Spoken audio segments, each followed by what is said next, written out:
Hmm. I've been thinking lately about what our justice system is really like. There's some of us who experience the justice system from a positive perspective, others from a negative, usually a little bit of both. But if you're someone in a minority community, chances are you haven't been so lucky, and that's not by accident, as we all know. Our justice system is not so just at all. It's built on white supremacy. It's designed to keep certain people whom the white, rich, capital class views as essential cogs in their machine that helps make them wealthy and more powerful. And that's what our prison system is designed to do. That's the whole problem with the loophole in our 13th Amendment. Because slavery is essentially still allowed as a punishment for crime, and it shouldn't be.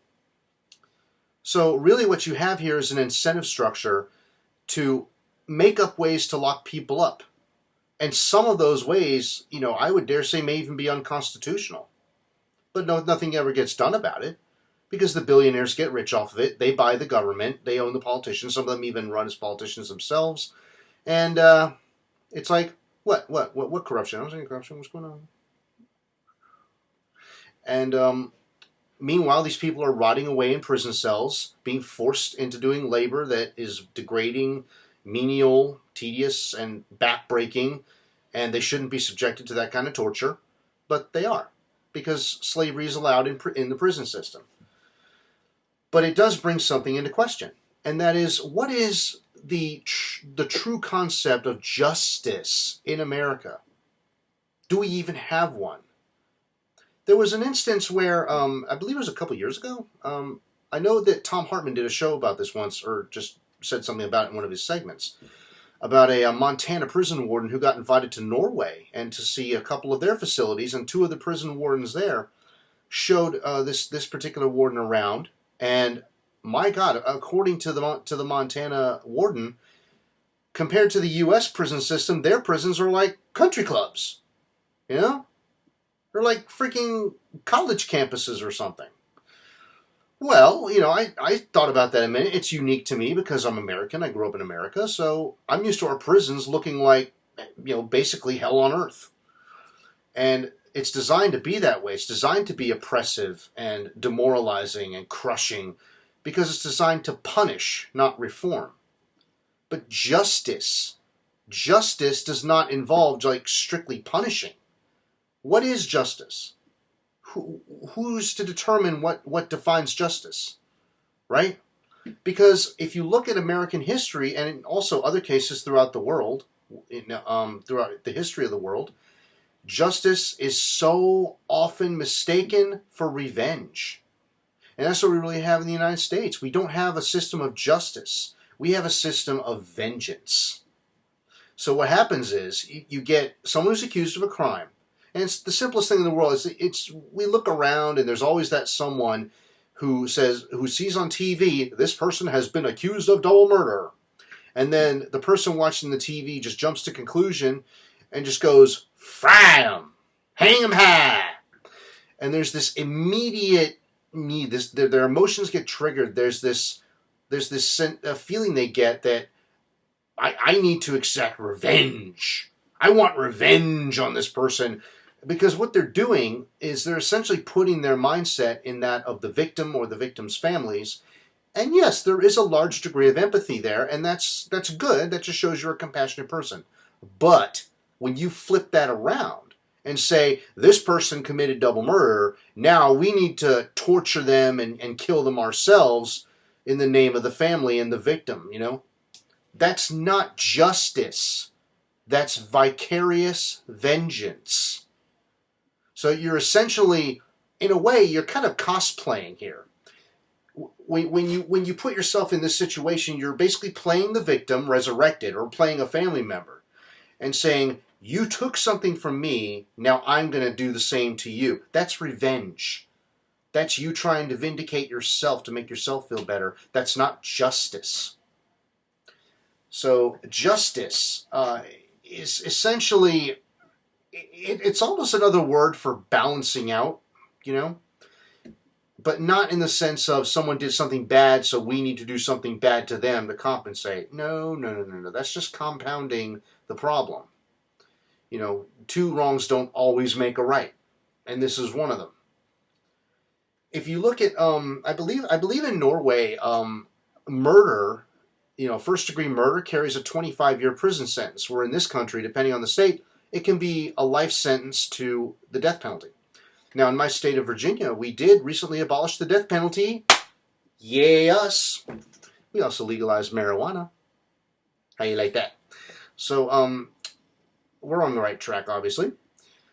But killing somebody doesn't make it right. It's proven not to be a proper deterrent. And if you step back for a minute and think to yourself, wait a minute, maybe I'm putting myself in the shoes of the victim or the victim's family members, but is that really going to help me? Is it really going to help the greater society? Because all you're thinking about at that point is yourself. You're angry. You imagine you're a family member who just lost somebody to this guy, this woman, whoever it is, and you're like, I want to kill him.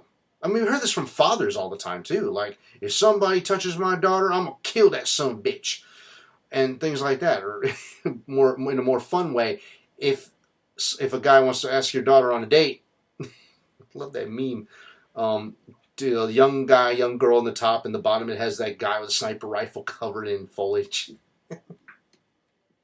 Oh my God, that's too funny. But think about it for a moment. Are you really serving justice? Or are you just trying to carry out revenge as a form of vicarious vengeance because the victim and the victim's family members aren't there to do it themselves? Think about that a moment. So justice isn't necessarily extracting revenge, an eye for an eye.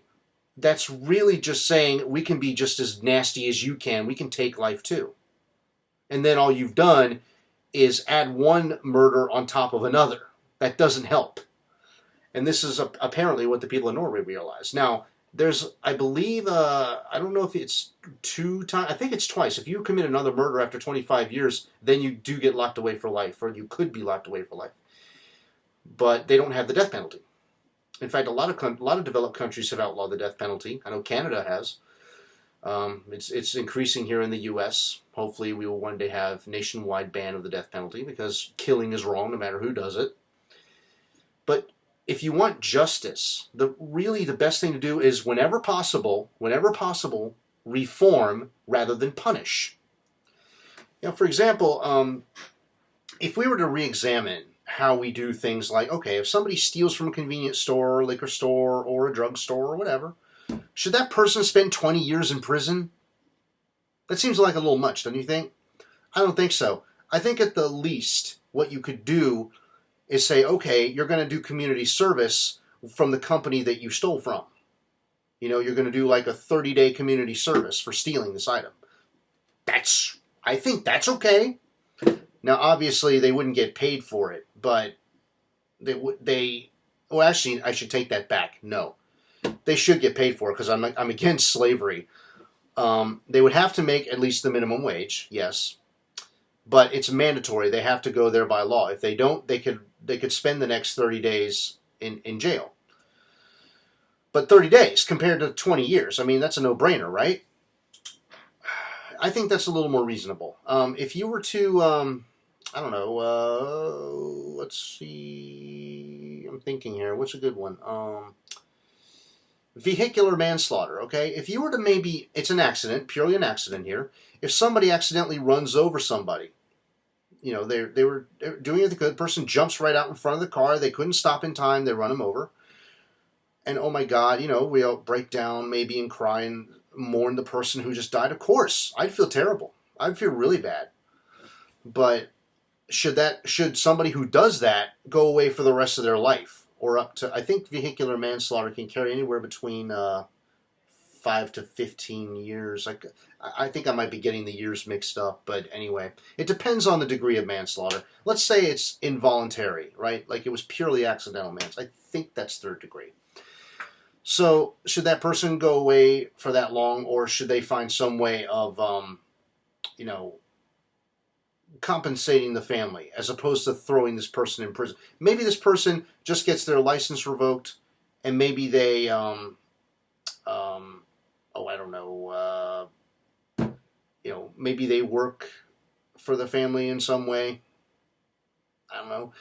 But the point I'm trying to get across here, I know I'm kind of stumbling with my thoughts here, but the point is you don't always have to outright be vicious and cruel and try to be every bit as much of a barbarian as someone who does something that's incredibly heinous. So if you're somebody who just is like the fry 'em, shoot 'em dead, hang 'em high crowd, if somebody is a cannibal, like they kill somebody and they're like Jeffrey Dahmer or Hannibal Lecter or something, and they eat somebody, should that you think that that person should be sentenced to death by cannibalism? Just have another cannibal come out there and just eat them up, and for you to watch it, and you just like you get so bloodthirsty yourself, and you get such a hard on from seeing somebody suffering, you come in your pants. I believe George Carlin made a reference to that. But that really doesn't help anything. You got to reform, guys. You got to reform as much as possible. Punish when necessary, yes, but who's to say what's necessary? It depends on the level of the crime. If you just steal something, or if you accidentally hit somebody, or you miss a payment. I know debtors' prisons in some states are starting to become a thing again, but those are actually illegal under the Constitution. No, if you're late on payments, if you accidentally hit somebody, if you rob a place or whatever, you jaywalk, I don't care, then no, I don't think you should be forced to spend years of your life in prison doing slave labor for that shit. No, I don't. But I do think there is room for life imprisonment, but not the death penalty. Come on, that just is saying to the world we're just as bad as the people who committed the murder. That's really all it does. So America has a lot to learn right now when it comes to its conception of justice and how it manifests it in the form of vicarious vengeance. So in this respect, we are not as enlightened as we like to think. We have a long way to go. But don't keep fighting, man. Let's keep going. Eventually, hopefully we'll hit the right spot.